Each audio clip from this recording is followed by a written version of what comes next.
and they disagree with each other. And in order to give a talk tonight about this subject meaningfully, I'm going to have to pick one. And I'm just going to pick one theory of ethics that I really like and which I think is also quite geeky. So hopefully this audience will tend to agree with it. It's called decision procedure consequentialism, and it sits somewhere in between the two kinds of utilitarianism that I talked about before. So the goal, the good for society, is adding everyone's welfare together, everyone's well-being together, and maximizing the score. But what's right is to follow a decision procedure or an algorithm that we think maximizes that social well-being. And well, how do we know what algorithm to use? Well, this is also part of the theory. It says, well, we shouldn't try to make up our own algorithm because it's too hard. It takes too much time and too much effort, and it's not productive for 1 billion people all to have their own algorithm for good behavior. We should be working on the question of algorithms for good behavior collectively. It should be a research project that we work on. And in particular, you can apply this to a narrow space like piracy. Let's say, let's try and find an algorithm for good behavior with respect to piracy. So in order to do that, we need to start off with asking the question of, well, what are the consequences of an act of piracy?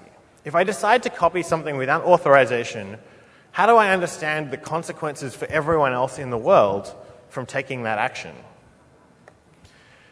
And the consequences tend to depend on what the alternative was. So yes, I can pirate here, but what happens if I didn't pirate? An extreme example in favor of piracy that would, I think, make almost anyone agree that in this narrow case at least, piracy is the right thing to do.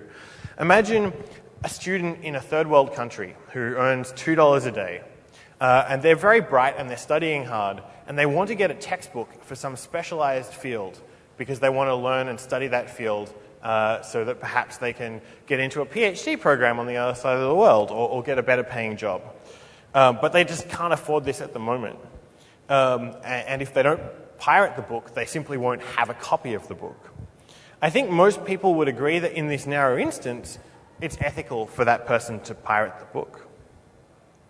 But that's not really the common case that we're talking about when we're talking about file sharing. More realistically, what we're talking about is Alice, who wants to download some entertainment thing, a movie or a book or a film or a piece of music, which will be fun and nice for her, but she doesn't really need it. Her career, her future is not at stake.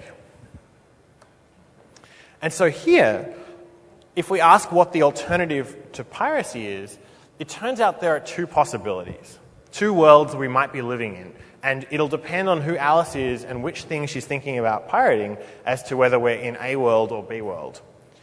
In A world, in the absence of the decision to pirate, she would go out and happily buy the thing.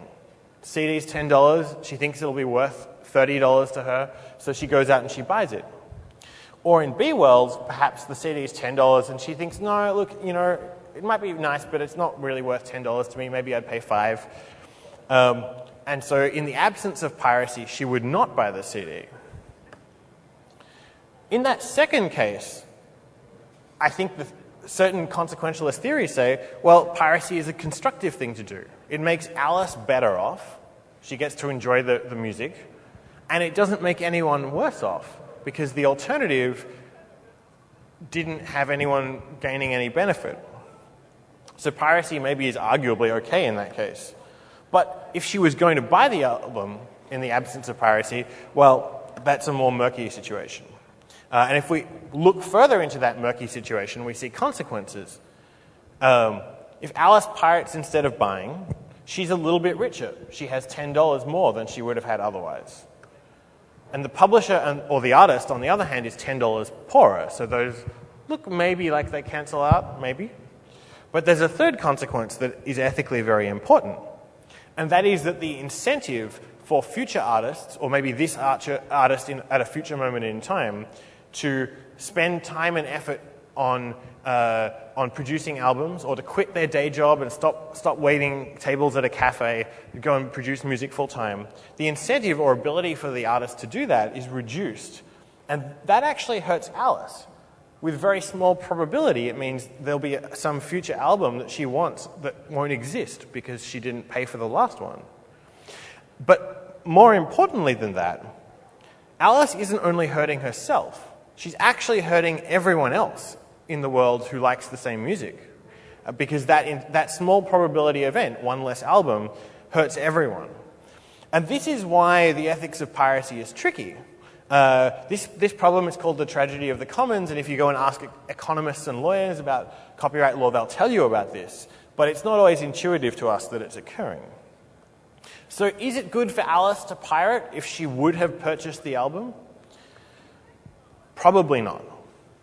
Probably if she was willing to buy it, she should have bought it. So you might ask, well, if lawyers and economists know about this problem, why don't they write copyright laws that say it's okay for Alice to pirate when this problem isn't happening?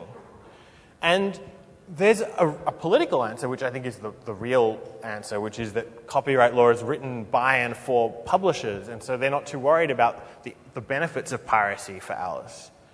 But there's also a theoretical reason why the law will have trouble capturing distinctions like this, and that is you can't write a law for a judge to enforce which tells the judge how to look into Alice's heart and say, oh, I can see you were going to buy the album, so I'm going to say that this is copyright infringement, or no, I can see it was only worth $5 to you and the price was $10, so okay, go and pirate it. The law can't do that. But perhaps when we live in a kind of lawless world of piracy, ethically as individuals, we may be able to do that. And in some extreme cases, copyright laws do try to get at this problem a little bit. If you look at the American doctrine of fair use or other kinds of limitations and exceptions that you'll find in European copyright laws, they capture a little bit of this, but not most of the benefit of piracy that I think makes the world's teenagers actually go out and copy things. So now I want to take this dilemma that Alice faces as a first draft algorithm, a first draft hypothesis about when piracy is ethical. And it would say, if you were going to buy the album for $10, then you should either not pirate it, go out and buy it, or if you did pirate it, you owe the artist some money. You need to go and pay the artist somehow or another. And then the second option, well, if you weren't going to buy the album, maybe it's okay to go and pirate it. Maybe there's even some weak obligation to, because if we're utilitarians, we say, well, this makes some people better off and nobody worse off, so it's definitely better. Now, there are some problems with this first draft theory. Firstly, how can we be honest with ourselves and be sure that we know when we would have bought something or not? And then on the other side, what if the artist we're buying an album from is Madonna? Or what if the so-called artist is actually a faceless record label that never pays any musicians any money at all? Let's look at these problems in turn. So the first one, how do we trust ourselves to make fair judgments about far-flung artists? Some artists on the other side of the world produce something and we tell ourselves, I don't think I need to pay them, and we just keep doing that over and over again, and ultimately we keep more money in our wallets, but the world suffers because of our actions. And I think this is knowing how to keep ourselves honest, or pirates knowing how to keep themselves honest, is a collective problem that people should engage in if they're serious about ethical conduct. And perhaps they should be looking for heuristics about when suddenly you owe a debt to an artist, or what point you owe a debt to an artist, and maybe you should be talking about writing plugins for your media player.